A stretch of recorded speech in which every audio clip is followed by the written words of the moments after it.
लोगों ने किया और शिलान्यास भी कल हुआ है उसका। ये सच है कि नेताजी न केवल समाजवादी पार्टी को बनाने का काम किया, लेकिन राजनीति में जिनकी कोई आवाज नहीं थी उनको पहचान, उनकी आवाज बनने का काम नेताजी ने किया और तमाम गरीब किसान लोगों को सम्मान दिलाने का काम नेताजी ने किया। वो मेमोरियल 2 साल के अंदर हम लोग बनवा करके तैयार कर देंगे और इसलिए भी बना रहे हैं कि हम लोगों को सरकार से उम्मीद नहीं है। सरकार से उम्मीद इसलिए भी नहीं है कि सरकार हमारी आपकी नहीं है और जिन सिद्धांतों को हम लोग लेकर के चल रहे हैं उस सिद्धांत को कभी ये सरकार बढ़ावा नहीं दे सकती। मैनपुरी और आसपास के हमारे उपस्थित साथियों, चुनाव से पहले ये कार्यक्रम हो रहा है और ऐसी जगह कार्यक्रम हो रहा है जहां चारों तरफ खेत हैं। गांव तो हैं अपने, सब पक्के गांव हैं, लेकिन ये चारों तरफ से कार्यक्रम खेत के बीच में कार्यक्रम हो रहा है। मैं आदरणीय तोताराम जी को बधाई दूंगा। उन्होंने कहा कि हम अपने खेत खाली छोड़े हुए हैं। बोले हम खेत खाली छोड़े हुए हैं और इसीलिए छोड़े हुए कि आपकी सभा हो जाए।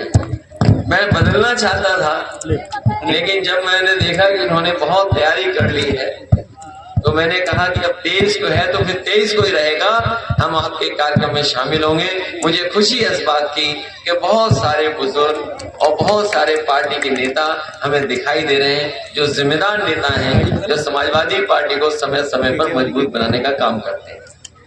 मैं अपनी माताओं बहनों से कहूंगा कि इस बार सांसद जी नहीं आ पाए और पहले हम आए थे तब भी नहीं आ पाए थे। अब मुझे लगता है कि अगला कार्यक्रम उन्हीं का लगाएंगे तभी मामला बनेगा। और हम अपने जिलाध्यक्ष को कहेंगे कि जो वोट डालने की रणनीति वो बताया मत करो। और आज के समय पर क्योंकि मोबाइल चल रहे हैं, अधिकारी हैं, प्रेस के लोग हैं, अगर ये रणनीति पता लग जाएगी तो रंग बदल करके दूसरे लोग कैसे हमारा वोट डाल पाएंगे। इसलिए अपनी रणनीति नहीं बतानी है, लेकिन वोट 95 से कम नहीं हो उसकी भी रणनीति हम लोगों को बना के रखनी है। इधर हम लोग देख रहे हैं कि पिछले कई वर्षों से बीजेपी की सरकार चल रही है और अगर हम पीछे मुड़ करके देखें तो जो भारतीय जनता पार्टी ने वादा किया होगा वो एक भी पूरा नहीं किया। जैसे ये मंच पर आए, आपके ही बीच के हमारे किसान भाई मुझसे आए, उन्होंने कहा कि यहाँ पर एक पशु अस्पताल है, पिछले कई महीने हो गए अभी तक एक भी डॉक्टर अपॉइंट नहीं हुआ है। जो सुविधा हमारे किसानों को मिलनी चाहिए, और अगर पशु अस्पताल में कोई डॉक्टर नहीं है तो मैं ये स्वीकार करता हूँ, ये मानता हूँ कि हमारे गरीबों का भी इलाज यहाँ नहीं हो पा रहा होगा, या हमारे सरकारी अस्पतालों में कहीं डॉक्टर नहीं होंगे जहाँ कहीं भी इलाज की सुविधा हो। और इस सरकार का तो प्रिय जानवर भी आप जानते हो कौन सा है?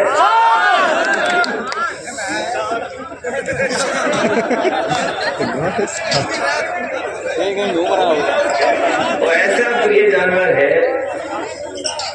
कि आजकल पूरा ट्रैफिक का इंतजाम देख रहा है सड़क पर। आप किसी तरफ चले जाओ, सड़कों पर पूरा इंतजाम उन्हीं के हाथ में है। वो हालांकि रास्ता तो दिखाते हैं, आपकी स्पीड को कंट्रोल में रखते हैं, लेकिन अगर गलती कर गए कहीं तो सीधे सीधे आप लोग टकरा भी जाओगे। और केवल टकराओगे नहीं, पूरे उत्तर प्रदेश में आप पता कर लो और खबरें आप पढ़िएगा, कोई दिन नहीं जाता जिस दिन किसी न किसी किसान की या किसी न किसी गरीब की जान न जा रही। हम लोगों ने विधानसभा में भी उठाया था ये सवाल, और अक्सर लोग ये चिंता करते हैं कि आखिरकार समाजवादी पार्टी क्यों उठा रही है। तो अपना और सबसे ज्यादा अगर सोशल मीडिया के माध्यम से, विधानसभा के माध्यम से, प्रेस के माध्यम से इन जानवरों की समस्या को किसी ने उठाया है तो समाजवादी पार्टी ने उठाने का काम किया था। और अभी भी सरकार कोई फैसला नहीं ले पाई, हजारों करोड़ रुपए खर्च कर चुके हैं, लेकिन अभी भी उस समस्या का समाधान नहीं हुआ। मुझे याद है अपनी सरकार में आपके पराग ऐसा ना है और दूध के उत्पादन को रेट को लेकर के बहुत किसान चिंतित रहते थे। जो लोग दूध का कारोबार करते हैं वो जानते हो कितनी मेहनत से काम होता है। और हमारे अपने समाजवादी लोग तो इस कारोबार से आज से नहीं जुड़े हैं, हजारों साल से इसी कारोबार में जुड़े हुए हैं।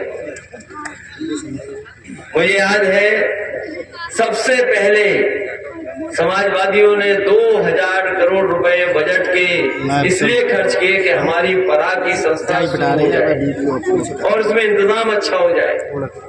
कई जगह हम लोगों ने डेयरी के प्लांट लगवाए, और यहाँ कन्नौज के हमारे साथी बैठे हैं, वो जानते होंगे, उमरदा और आसपास के लोग, देश का सबसे बेहतरीन, अगर कहीं गाय के दूध का प्लांट लगवाया तो हम लोगों ने कन्नौज में लगवाने का काम किया। और कन्नौज का जो प्लांट था आज भी अगर कोई देखेगा जाकर के